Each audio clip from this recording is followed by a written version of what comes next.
Bonjour officiellement pour le 5e épisode du podcast La conquête du bien-être. Je suis toujours en direct de Facebook en passant si ça te tente de le faire avec moi. Je l'annonce toujours avant. Tu peux aller sur le Facebook de Marilyn Gingras tout simplement pour avoir toutes les informations. Et là, aujourd'hui, il n'y a pas encore de nom pour cet épisode-là, épisode 5, où on va parler des blessures dans le bas du dos, plus précisément. Tu sais, quand tu as tendance à bloquer pour aucune raison, t'achoumes, tu te penches, tu vas chercher quelque chose à bout de bras, bref, toutes sortes de raisons un peu niaiseuses, puis tu bloques et ça dure quand même un certain temps. Fait qu'on va voyager dans les infinies possibilités des blessures au bas du dos, des inconforts, des blocages dans le bas du dos, pour que tu puisses avoir un peu un aperçu de qu'est-ce qui se passe dans cette zone-là et pourquoi ça apparaît, puis qu'est-ce que tu peux faire pour l'éviter. Fait que j'espère que tu es prêt parce que ça va être encore une fois un sujet extraordinaire. Je vais te vulgariser ça le plus possible. On part ça ensemble dans 3, 2, 1. Ça tourne! Bienvenue dans le podcast d'Axe Santé. Mon nom est Marilyn Gingras, je suis ostéopathe, kinésiologue, coach holistique en santé intégrative, fondatrice du centre interdisciplinaire Axe Santé en Estrie, en plus d'être créatrice du concept des 3 axes de la santé, conscience pour tout ton état d'esprit, tes émotions, le cœur avec les fonctions internes telles que la digestion, les hormones, le sommeil, ainsi que le corps pour toute ta structure physique.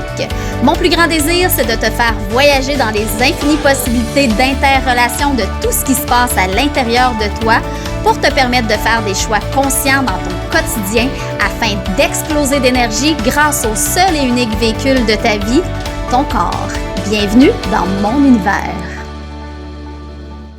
Alors, bienvenue dans l'épisode numéro 5, gang! Marilyn Gingras, comme d'habitude, avec vous. Je t'invite toujours à suivre le podcast pour les épisodes. Je fais ça un peu spontané. En fait, je fais ça 100% spontané parce que j'ai envie, justement, de me laisser aller dans ce que j'ai le goût de parler.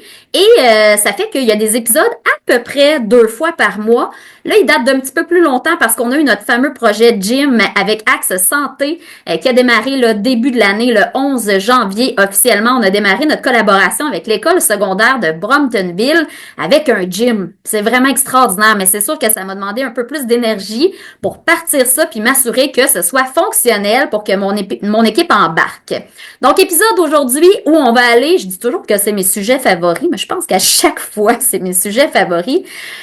Mais si j'avais à refaire ma recherche, puis je pense que je l'ai déjà dit, je disais les diaphragmes, mais je dois avouer que le bas du dos est une zone vraiment haute parce qu'elle est le centre de beaucoup de choses dans notre corps. Fait qu'aujourd'hui, on va s'intéresser au blocage du bas du dos. Et là, je sais que ça va parler à énormément de personnes.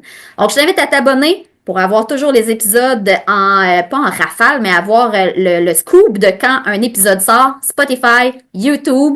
Je t'invite aussi à toujours faire des commentaires, des étoiles, parce que c'est ce qui fait vivre les podcasts et j'ai vraiment du fun. Je sais que c'est vu, que c'est écouté, mais tu sais, j'aimerais ça encore plus le faire voyager. Fait qu'hésite pas à le partager aussi dans tes fils d'actualité, Instagram, Facebook, même TikTok. Là, tu peux partager mes affaires en story. Ça me ferait vraiment plaisir. Alors, je te rappelle que je suis ostéopathe et kinésiologue et ce qui m'intéresse le plus au monde, c'est le corps. Le corps dans son ensemble et c'est pour ça que j'ai créé une entreprise qui s'appelle Axe Santé, Axe au pluriel. Pourquoi? Parce que le corps va réagir à 3 axes que j'ai nommés la conscience, l'état d'esprit, les émotions que tu vis, le cœur qui est pour moi les fonctions vitales, donc ta respiration, la circulation, le système génital, urinaire, les hormones et le corps finalement qui est la structure, le contenant qui réagit à tout le contenu, qui réagit à ce qui se passe aussi, tout à fait dans le fond à l'intérieur de ton corps. Donc, aujourd'hui, on va y aller un petit peu plus concret avec le thème de la sacro-iliaque et plus précisément le sacrum. Ce que tu dois savoir sur l'articulation de la sacro-iliaque, j'ai emmené mon squelette pour te montrer ça, c'est qu'elle est formée de 3 os. Donc, on a le sacrum qui est en plein centre. Je vais juste me déplacer un petit peu. Je vais emmener mon micro. Donc, le sacrum ici en plein centre qui est l'os qui va faire partie de ton centre de gravité. Qu'est-ce que c'est le centre de gravité? J'en ai parlé dans l'axe corps, mais c'est que dans le fond, quand tu es debout ou quand tu es assis, la charge du haut et la charge du bas, des forces qu'on appelle au niveau biomécanique, vont monter dans ton corps et c'est au niveau du sacrum là, que ça va être amorti. Donc, cet os-là va bouger, va se positionner entre autres en fonction du centre de gravité. Fait que tu me vois déjà venir, s'il y a un désaxement, si tu as un déséquilibre sur ton centre de gravité, ben ton sacrum est déjà en train de shifter. Ensuite, tu as les deux autres de chaque côté qui s'appellent les iliaques. Donc, les iliaques, c'est l'endroit où ton fémur entre. Puis là, c'est tout le temps drôle parce que des fois, je suis pas TDAH du tout. J'espère que tu entends les mouches. Des fois, qu'est-ce que je voulais dire? Ah oui, des fois, là, je vous parle du fémur, puis là, je dis l'humérus, tellement que je vais vite. L'humérus, c'est le bras. Ici, il me manque un côté, d'ailleurs. Il était un petit peu massacré. Belle histoire de mon squelette, en passant. C'est ma famille qui m'avait offert ça quand j'avais décidé d'aller étudier en ostéopathie. Ça fait une couple d'années, mettons. Mettons qu'on retourne en arrière. Là, j'ai gradué en 2014, 2015, mon mémoire. Ça veut dire autour de... Je l'ai eu avant mes études universitaires, il me semble. En tout cas, il faudrait que je remette le doigt là-dessus, mais c'est à peu près 2008, d'après moi. Fait que fais le calcul, là, il commence à être vieux. Donc, les iliaques, je reviens à mes poules, les iliaques vont recevoir le fémur. Fait que même concept. Il y a une articulation entre les deux, c'est ce qu'on appelle la sacro-iliaque. Quand ton fémur est désaxé, donc quand, par exemple, tu as eu une blessure ligamentaire genou-cheville, ben ça peut faire une charge différente ou un angle différent au niveau de ton fémur et faire que l'os iliaque va être décentré ou va manquer de mobilité dans un sens, puis t'es foutu au niveau de ta sacro-iliaque. Fait que grosso modo, tu dois savoir que la sacro-iliaque, c'est le sacrum, ça le dit, avec les deux iliaques de chaque côté. Le sacrum, comme tu peux voir ici en arrière, reçoit toute ta colonne. Et il y a des zones qui sont plus importantes que d'autres, qu'on a vues déjà, mais qui vont être le centre de gravité en général. Évidemment, c'est autour de, donc on a C2, qui est au cou, en haut complètement, qui est l'axe avec la mâchoire. On a à peu près T4, qui est en plein milieu des omoplates. Je suis sûre qu'il y en a plein qui ont des problèmes là, des petites pressions là. Et on a L3 aussi qui va recevoir beaucoup de charge, qui est à peu près ici, là, dans le milieu du dos. Tour de rein, là. Tu sais, quand tu dis j'ai un tour de rein, ça c'est un bon classique de l'âge d'or, j'ose dire ça, qui reçoit là, beaucoup de charge aussi L3 là, avec différents groupes musculaires qui vont vers la sacro-iliaque. Alors, la sacro-iliaque, comme tu peux voir, a beaucoup de choses qui vont vers elle. Et c'est ce qui fait qu'elle va souvent bloquer parce qu'elle accumule énormément de tension de différentes zones. Non seulement elle reçoit les fémurs, comme je t'ai dit, avec les iliaques, donc fémur vers les iliaques, directement dans la sacro-iliaque, la colonne vertébrale, mais on a aussi un grand muscle et un fascia qui s'appelle le fascia thoraco-lombaire et le fascia endothoracique et même le muscle grand dorsal qui part de la sacro-iliaque et qui monte vers le bras. Donc, ça veut dire que ta sacro-iliaque reçoit aussi la charge de tes bras, tes fémurs du bras, tes humérus, qui rentrent au niveau de l'omoplate, les scapulas. Et donc, s'il y a un désaxement au niveau des épaules, tu me suis? Ça veut dire que ça peut aller jusque dans ta sacro-iliaque aussi. Fait que c'est pour ça que dans mon reel, c'est un peu ce que je voulais montrer, c'est qu'il y a une infinie possibilité de liaison entre différentes choses dans ton corps et cette articulation-là qui est vraiment importante. En plus, quand tu t'assois, c'est à quel endroit? C'est ta sacro-iliaque qui doit faire le mouvement.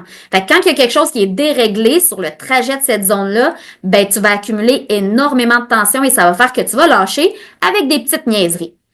Avant de partir dans comment on peut identifier qu'est-ce qui cause notre problème. Fait que tu sais, dans le Reel, c'est ce que je voulais vous montrer. Allez voir ça sur Instagram ou sur Facebook. Quand, par exemple, j'essaie de me rappeler dans quel ordre je l'ai mis. Ah oui, quand tu es assis, et que tu tournes seulement le haut de ton corps par rapport à tes hanches, bien là, tu es en train de bouger ta colonne vertébrale par rapport à ta sacro-iliaque. Ça veut dire que s'il y a un débalancement dans tes bras, quand tu es assis, c'est tes bras qui vont travailler, posture assise, et ça peut être ton cou avec ta mâchoire, comme je disais tantôt, bien ça peut t'indiquer un premier chemin qui va aller vers la sacro-iliaque. Si tu es sur tes deux pieds, et que c'est souvent sur tes deux pieds que tu bloques, tu te penches par en avant ou comme dans ma vidéo, tu me vois en train de faire la posture du chien tête baissée en yoga, puis que là, tu essayes de faire comme si de rien n'était pendant un cours. Je suis sûre qu'il y en a que ça leur est déjà arrivé, peut-être pas avec le chien tête baissée, mais une autre posture. Puis là, tu essayes de rester calme, de respirer, puis de descendre tranquillement pour que ça paraisse pas. Mais si tu es sur tes deux pieds, centre de gravité au niveau des pieds, cheville, genoux, encore une fois, les fémurs qui rentrent au niveau de la hanche. Donc, ça peut être sur ce trajet-là. Si c'est en achouement, c'est vraiment pas une belle raison en passant. Ça veut dire que tu as beaucoup de pression. Donc, quand tu achoumes, respiration, ça augmente la pression sur tes disques et ça peut donc augmenter la pression vers ton articulation sacro-iliaque qui est en compression et que ça va comprimer encore plus. Puis là, ça va bloquer. Donc, ton corps se protège. Et finalement, le dernier, si je me trompe pas, me semble qu'il y en avait un. Ah oui, c'est à bout de bras, ben, le lien avec le grand dorsal que je t'ai nommé tantôt. Donc, là, ce qu'on va faire, c'est qu'on va se promener dans ces zones-là en fonction des 3 axes de la santé. Je suis pas préparée, hein? Je suis pas si préparée que ça, mais je me dis comment je peux le présenter pour que ça suive évidemment une logique. On va commencer avec l'axe corps. Quels sont les liens articulaires ou musculaires qui peuvent être en lésion dans ton corps, qui vont causer un problème ou une pression vers la sacro-iliaque? On commence avec du local vers le ilocal. Ça se dit pas le pas local. Je ne sais pas c'est quoi le terme, là. Vous me le direz en commentaire. Donc, à distance, on va le dire. J'ai tendance des fois à dire en amont puis en aval, mais je me mêle tout le temps, même si tout le monde me donne des trucs, là, mais on va dire à distance ou local. Donc, localement, première articulation, évidemment, c'est la coxo-fémorale. Donc, l'articulation que je vous montrais du fémur qui rentre ici au niveau de l'iliaque. Cette articulation-là a des muscles directs qui vont aller s'insérer sur ton sacrum. Le grand fessier, moyen, petit, grand fessier, donc des fibres comme ça. Je suis pas dans le bon sens, là. Comme ça. Qui vont aller chercher ton sacrum et ton fémur. Ensuite, on a les ischio-jambiers qui sont à l'arrière de la jambe, qui vont joindre l'iliaque et vont avoir des fibres vers la zone du sacrum avec des ligaments. On a le muscle piriforme, qui est un petit muscle qui va être responsable, entre autres, de sciatique. Quand tu dis j'ai une sciatique et que ça descend pas jusqu'en bas du pied, c'est ce qu'on appelle le syndrome du piriforme. C'est un muscle où le nerf sciatique passe. On a bien entendu le fameux plancher pelvien que j'aime d'amour, hein, parce que c'est un diaphragme. Donc, le plancher pelvien qui est ici, là, à la base de toutes tes hanches, qui fait le pourtour coccyx, sacrum, iliaque, qui tapisse le fond. Il va y avoir ensuite les muscles ilio-psoas, le psoas iliaque, qu'on aime aussi énormément. Si tu me suis, j'en parle souvent de ce muscle-là, qui va prendre directement insertion sur le fémur. Et là, attention, je suis en train de te nommer des muscles, puis tantôt, je vais te le rappeler, moi, là, un muscle tendu, m'en fous. M'en fous. Mes spécialistes en exercice thérapeutique m'aiment pas toujours quand je dis ça. Et oui, Jean-Gab, je vais te nommer. Tu me connais pas encore beaucoup en tant que professionnel. Je me suis fait traiter par Jean-Gabriel, mon nouveau professionnel, qui est excellent. Et bref, un muscle tendu, pour moi, je m'en fous du muscle tendu. Je veux savoir pourquoi il est tendu. Un muscle peut être tendu à cause d'une articulation qui ne bouge pas bien ou qui est pas dans l'axe. Ça peut être un nerf qui est comprimé. Un nerf comprimé va aller envoyer un signal vers le muscle pour se contracter.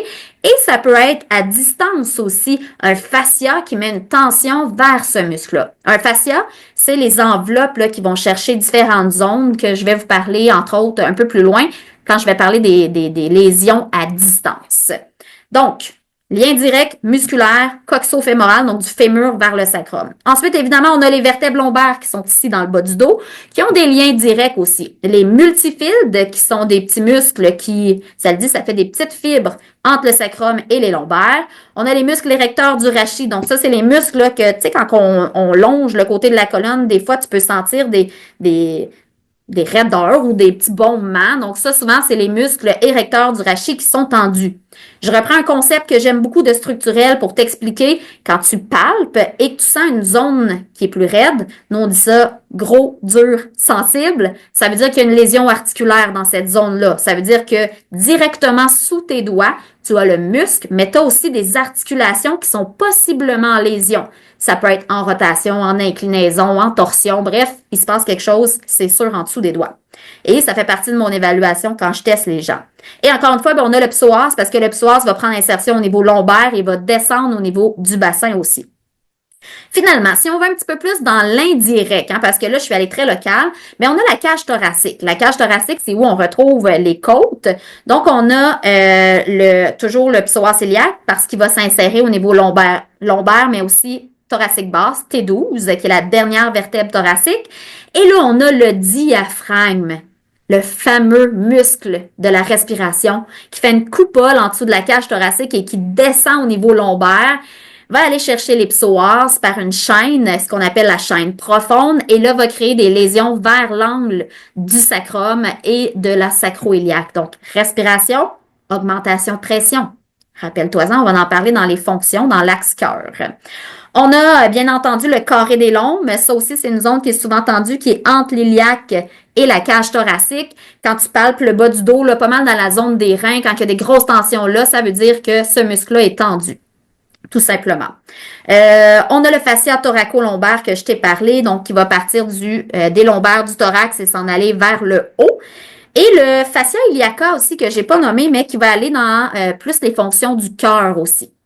Donc, ça, ce sont des muscles, encore une fois, qui peuvent être un lien direct pour une blessure dans le bas du dos. Tu vois qu'on est déjà rendu à plusieurs zones. Ensuite, évidemment, le genou qui est pas très loin. Le genou, indirectement, on va avoir le biceps fémoral et les ischio-jambiers qui vont faire le lien vers le genou. Ce que tu dois comprendre, c'est toujours une question d'alignement. Si ton genou, moi je dis toujours que les hanches, c'est comme l'alignement d'un auto, puis les genoux, ce sont comme les pneus. Si l'alignement de tes hanches sont pas corrects, si ce n'est pas aligné, ben tes pneus rouleront pas égal et vice-versa. Si tes pneus roulent pas égal, les fameux syndromes fémoro-patellaires, tu as peut-être déjà entendu ça, c'est la rotule, la patella qui ne glisse pas dans l'axe posé, donc ça va faire un petit chiffre de côté et ça va créer une inflammation, une douleur. Ben tu mettras pas le poids de la même manière vers les hanches, donc ton fémur va shifter et là on va avoir un axe de la sacro-iliaque qui est plus dans le bon alignement. Donc genou, très important. Évidemment la cheville qui est aussi un lien quand même assez direct avec la sacro-iliaque parce que si, encore une fois, tu as eu une entorse ligamentaire, c'est un classique, il n'y a pas beaucoup de monde qui en font pas dans leur vie, mais si tu en as une grosse puis tu t'es jamais remis de ça, ben l'axe ne sera plus bon au niveau de ta sacro-iliaque et ça peut causer des problèmes jusque à la mâchoire même qu'on va voir tantôt. Donc ça, c'était les chemins pour j'avais pris des notes, hein, bien sûr. C'était le chemin pour tout ce qui est en lien avec l'axe corps. Et il y en aurait plein d'autres en passant, mais je suis allée dans les plus concrets. Maintenant, dans l'axe cœur, les chemins possibles, les plus intéressants, je t'ai parlé de la fonction respiratoire. Alors, ton diaphragme respiratoire qui est en dessous des côtes, juste ici, comme ça fait une coupole et ça descend au niveau des vertèbres. Faudrait que je le tourne, mais j'ai peur de l'échapper parce que ça m'arrive souvent. Je voudrais pas qu'il soit plus massacré. Donc, c'est une coupole avec des cordes qui descendent au niveau des vertèbres lombaires. Quand tu respires, ben ça va gonfler. Donc, quand tu inspires, ton muscle descend et s'aplatit. Quand tu expires, il remonte pour pousser l'air vers les poumons. Si tu n'as pas une capacité respiratoire maximale ou si tu es tout le temps en train de respirer superficiellement, par exemple, tu es stressé et tu prends pas le temps dans ta journée de respirer avec de l'ampleur, mais ça va faire des tensions au niveau du muscle de la respiration. Souvent, tu seras pas en expire vers le haut, tu vas être vers le bas. Qu'est-ce qui se passe quand tu inspires pas assez? Ton muscle est plus aplati, donc il va pas remonter autant. Ça va pas aider tes poumons d'ailleurs, mais c'est surtout que tu as ton plancher pelvien que je t'ai parlé tantôt qui retient vers le bas les organes et toi, ben, tu as ton diaphragme qui descend comme ça parce que tu respires pas assez. Qu'est-ce que ça fait? Ça augmente la pression vers le bas. T'achoum, il y a déjà beaucoup de pression, tu bloques. Ça peut faire aussi fuite urinaire, hein? Quand on pense au bas, très important. Donc, une tension comme ça. Et là, c'est ce qui devient super intéressant parce que si sur le trajet de cette chaîne profonde-là, la chaîne profonde, on parle d'organes, entre autres. Donc, on a le péricarde qui fait partie de cette enveloppe-là, de cette chaîne-là, qui est l'enveloppe du cœur, la plèvre avec les poumons, la thyroïde a aussi un lien avec cette zone-là, le foie, l'estomac. Donc, beaucoup d'organes, les intestins ont des liens aussi. Donc, si sur ce trajet-là, je te rappelle que le corps est accumulation. Tu peux voir ça dans le 4e épisode. Le corps est accumulation. Donc, s'il y a une tension sur ce trajet-là, puis qu'en plus, parce que tu es stressé, tu oublies de respirer, ça augmente la pression.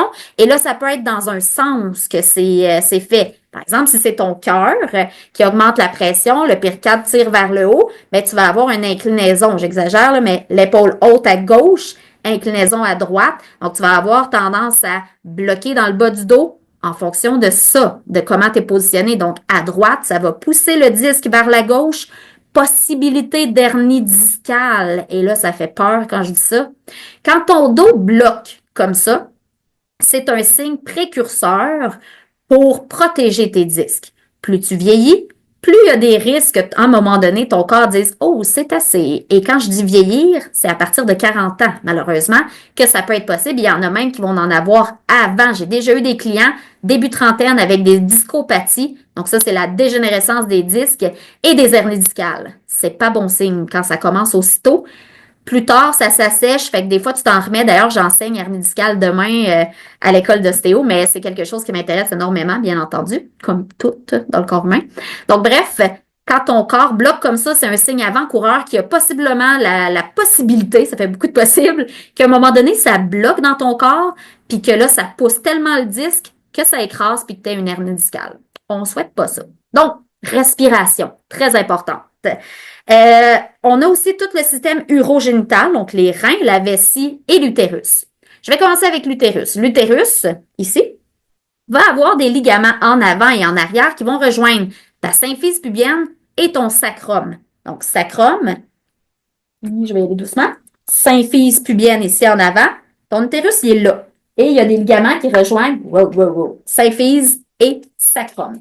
Si tu as des troubles menstruels, je dis aléatoire, de l'endométriose, par exemple, mais juste d'un côté, ben ça va mettre une inflammation de ce côté-là, les ligaments vont tendre et ça va faire un axe qui est déséquilibré au niveau de l'utérus. L'utérus a une enveloppe avec les lames qu'on appelle SRGVP. Est-ce que je m'aventure à essayer de le nommer? Les lames sacro-recto, SRG, génito, vésico, VP, pubienne. Je pourrais pas leur dire. Faut que j'y pense. Donc, ces lames-là vont être en tension d'un côté, faire une torsion et ils s'insèrent sur le sacrum. Fait que si tu as des problèmes au niveau de ton cycle de tes hormones menstruelles chez la femme, mais ça va faire un dérèglement. Chez les hommes, ça arrive aussi. Troubles de prostate. Si tu as des problèmes de prostate, des douleurs à une testicule, si tu as des troubles même éjaculatoires, peu importe les troubles dans cette zone-là, souvent, ça va aller créer une lésion sur ces lames-là, sur ces ligaments-là, qui vont faire une torsion dans ton sacrum aussi. Ça m'arrive quand même souvent d'avoir des cas comme ça. Je commence à être plus confortable, mais c'est pas la zone que je préfère aller travailler chez les hommes, tout le temps un peu délicat, mais sachez que ça arrive aussi beaucoup. Si tu as des problèmes même au niveau d'avoir des hémorroïdes, donc ça fait partie du plancher pelvien aussi, ça peut causer des problèmes en bas. Donc, au niveau vessie, prostate, pas vessie, utérus, prostate. La vessie, c'est la même chose, je l'ai nommé dans les lames, ça fait partie des mêmes ligaments. Et on a aussi l'urétère qui monte vers les reins. Donc, ça peut causer, c'est un problème au niveau des reins, si tu as déjà fait des infections qui ont monté plus haut au niveau de ta vessie, bien, ça peut causer des problèmes aussi dans ton articulation du sacrum. L'enveloppe des reins a aussi un lien parce que je viens de le nommer indirectement. Si tu es quelqu'un de super stressé, surrénal dans le piton, les surrénales vont sécréter l'hormone du stress, le cortisol, mais ça va pouvoir aussi faire une lésion sur le trajet de ta sacro-iliaque, du psoas, que j'ai nommé tantôt. Finalement, tout ce qui est digestif, trouble d'intestin, on a ce qu'on nomme la racine du mésentère, qui est une enveloppe tissulaire qui rejoint la paroi postérieure, avec les fascia iliaca qui vont vers le côlon, constipation, intolérance alimentaire. Tout ça va faire gonfler. Donc, souvent, intolérance alimentaire, ça va être du côté droit que ça va gonfler avec le sécum et la fameuse appendice qu'on dit qui sert à rien, là. Donc, ça va gonfler et ça va tracter ton tissu et faire un problème au niveau de la hanche, fascia iliaca, le fascia qui va du côlon vers la hanche, et causer un problème de désalignement au niveau du côté droit. Côlon plus finale, donc la fin du côlon, le sigmoïde va faire des problèmes du côté gauche un peu plus, faire un manque de mobilité et faire un blocage possible articulaire dans cette zone-là. Finalement, je suis sûre que je vais dépasser comme d'habitude mon temps, là. Je suis quasiment stressée de dépasser, je regarde pas le temps. On a le chemin de la conscience qui est aussi très intéressant. Avant de rentrer dans quelque chose de plus concret, j'ai envie qu'on voyage un petit peu dans ce qui est le moins concret. Quand je parle de ça, je pense toujours à ma bonne amie Dolores que j'adore. La programmation neurolinguistique. Si tu connais ça, c'est que dans le fond, ton corps va vivre émotivement des choses au niveau de sa structure. La sacro-iliaque est en lien avec tout ce qui est manque de stabilité et d'équilibre. Bien entendu, je l'ai dit, c'est le centre de gravité et les hanches. Donc, si tu es quelqu'un de déséquilibré, c'est comme ça que je dis ça? Si tu n'as pas d'équilibre, que ce soit pro ou personnel, ben ça peut avoir un lien avec ton articulation. Si tu as de la difficulté à avancer, aller de l'avant, prendre action, ça peut aussi être un lien vers la sacro-iliaque. Je pense à mon beau-père aussi, parce que pour Noël, on lui a offert le dictionnaire des maladies, ou je sais pas trop, là, je me souviens pas du titre, parce que c'est quelqu'un qui aime comprendre, qui aime réfléchir. Salutations à toi, Guy, si tu m'écoutes. Et ça parle de ça. Ce n'est pas la seule source en passant. J'aime toujours le rappeler. C'est juste pour te donner une idée. Je te rappelle que le corps est accumulation. Je le dis souvent. C'est souvent l'accumulation de différentes sphères qui va faire que ça va lâcher. Donc, difficulté à avancer, aller de l'avant. Évidemment, la sacro-iliaque est le lien entre le haut et le bas. Je l'ai dit, entre les jambes et la sacro-iliaque puis les bras. Donc, ça veut dire tout ce qui est relation, conflit interrelationnel, donc avec quelqu'un de proche. Tout ce qui est pression interne, tu sais, ta chum, là, puis il y a trop de pression. Si tu subis trop de pression de ton entourage, responsabilité, si tu trouves que c'est lourd, ça peut réagir au niveau de la sacro-iliaque. Maintenant, si on y va dans un petit peu plus concret, dans l'axe conscience, on a le péricarde que j'ai nommé tantôt. L'enveloppe du cœur va souvent créer ce que je nomme en ostéopathie une jambe courte fonctionnelle. Si ta jambe est courte, parce qu'il y a des tissus qui tirent vers le haut, mais là, ça va faire un désaxement sur ton centre de gravité sacro-iliaque et causer un problème au niveau de l'articulation directe du sacrum. Toutes les membranes au niveau du crâne, ce qu'on appelle les membranes de tension réciproque, peuvent aussi créer des tensions sur ton os temporal d'un bord ou de l'autre. Et les os temporaux sont le reflet des os iliaques. C'est une chaîne qu'on appelle la chaîne profonde articulaire, encore une fois en lien avec le centre de gravité. Donc, ce qui se passe au niveau de la tête, ton système limbique, tout ce qui est émotionnel, s'il y a quelque chose qui se passe de profond, tu as eu un choc émotif, tu as fait une commotion cérébrale, ça a bougé ton cerveau, tu as des troubles de langage, tu as des troubles vraiment dans les hémisphères du cerveau. Et là, je m'aventure pas trop là-dedans parce que ça reste de la magie. D'ailleurs, vous pourrez me retrouver dans les expertes du Salon de la magie qui va avoir lieu le 22-23 février. J'en profite pour en parler maintenant. Parce que je me trouve un peu magicienne. Je me fais souvent dire que je suis une sorcière ou que je suis une magicienne. C'est un peu vrai, mais avec de la réflexion en arrière. Je suis capable de tout t'expliquer. Donc, ces membranes-là vont aussi créer des tensions sur les os temporaux et faire une jambe courte, encore une fois, fonctionnelle, qui va désaxer ton centre de gravité. Donc, très important de comprendre aussi l'impact de la conscience. Maintenant qu'on a parlé de tous ces chemins-là, je suis presque essoufflée, comment on sait qu'est-ce qui fait que ça lâche? Retour en arrière. Et ça, je te le répète très souvent. Retourne en arrière. Quand est-ce que tu as commencé à bloquer dans le bas du dos? Ça, c'est la première chose. Tu dois savoir, ça a été quoi l'élément déclencheur? Reviens encore une fois sur, est-ce que j'ai eu des blessures ligamentaires, des adhérences, ici on parle de cicatrices, des opérations, qui peuvent être en lien avec tout ce que je t'ai nommé aujourd'hui. Ménisque au niveau du genou, cicatrice de césarienne, ablation de l'appendice, même vésicule biliaire. Tout ce qui est cicatrice va créer des adhérences dans ton corps et faire que ça peut lâcher dans cette zone-là. Je prends l'exemple du cœur parce que là, vous me voyez le haut du corps. Si tu as eu une opération à cœur ouvert, qu'est-ce que ça fait? Je tire sur mon cœur. Regardez mon gilet, ça s'en va en diagonale vers le bas. Donc, tout ce qui est adhérence a un impact sur la sacro-iliaque. Donc, on retourne, ligament aussi. Si tu as eu une entorse très grave au niveau ligamentaire, si tu as fait une commotion cérébrale, si tu as vécu un choc émotif, puis que tu dis, crème, c'est vrai, ça a apparu quelques mois après. Retourne à quand est-ce que ça a débuté de bloquer à répétition. Une fois que tu as identifié ça, après, ramène-toi à quand tu bloques. OK. Je sais pas, ta choum, ça bloque. OK, tu as un pincement. Souvent, ça va s'amoindrir là, avec les jours, mais mettons la journée où tu as bloqué quand tu as atchoumé. Qu'est-ce qui s'est passé juste avant? Encore une fois, de retourner en arrière, mais localement. Est-ce que je suis plus stressée que d'habitude? Est-ce que je dors moins bien? Est-ce que j'ai eu un coup à la tête récemment? Est-ce que j'ai vu le dentiste qui a joué dans ma bouche? J'ai été la bouche longtemps ouverte. Est-ce que je suis plus raide que d'habitude au niveau de ma mâchoire? L'objectif, c'est d'identifier quand est-ce que ça te refait des blocages. Parce qu'on veut voir où est-ce que ton corps a accumulé et où est-ce que ça flanche. Ça, c'est une belle méthode.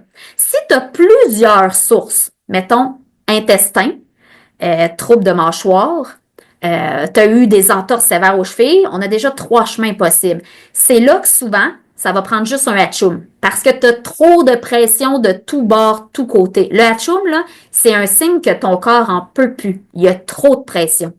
Faut que tu identifies rapidement c'est quoi qui fait ça parce que risque d'hernie discale. Ça, c'est clair pour moi. Mais si c'est juste un paramètre, ben là, faut aller tout simplement à la source puis revenir sur ce problème-là pour faire les actions concrètes. Les 3 actions concrètes principales, ça va toujours rester tes diaphragmes. Automassage sous-mandibulaire, relâchement du diaphragme respiratoire avec les doigts sous les côtes et relâchement du plancher pelvien. Ça, c'est la base pour pouvoir diminuer toute la pression au niveau de ton centre de gravité. Après, ça va toujours dépendre de la source réelle du problème. Tu as des doutes? Tu peux faire des exercices de mobilité pour toutes les zones. Je t'invite à me suivre parce que c'est d'ailleurs une des vidéos que je vais te partager prochainement pour que tu puisses prendre en charge à la maison globalement ton centre de gravité. Fait que j'espère que ça t'a parlé, j'espère que tu as trouvé ça intéressant. N'hésite pas à commenter si tu étais sur Facebook, si tu es sur Spotify, YouTube. Tu peux toujours commenter en dessous. Prochainement, dans les épisodes à venir, j'ai la chance d'avoir rencontré Félix Guèvremont, qui est un athlète, Guèvremont, je sais pas comment dire son nom, qui est un athlète de course, triathlon et compagnie, un homme extraordinaire. Je suis allée sur un plateau de TV puis on s'est rencontrés là. On a prévu faire un podcast ensemble. Je me suis dit que ça serait vraiment intéressant. Quelles sont les limites du corps? Ça va être intéressant. Et j'ai aussi ma collègue Evelyne qui a terminé son doctorat en bio-ingénierie, j'ai toujours de la misère à le dire, et qui se spécialise en neurosciences et douleurs chroniques. On va parler de douleurs ensemble. Fait que reste à l'affût pour les prochains épisodes et nous, on se revoit pour la masterclass qui va s'appeler Équilibre. J'arrête pas de la repousser, mais inquiète-toi pas, ça s'en vient. Je la fais début février et on va jaser de justement de trouver son équilibre pour optimiser notre vie générale et vieillir en santé. Je vous souhaite une excellente fin de journée puis on se dit à bientôt pour un prochain épisode de la conquête du bien-être. Ciao!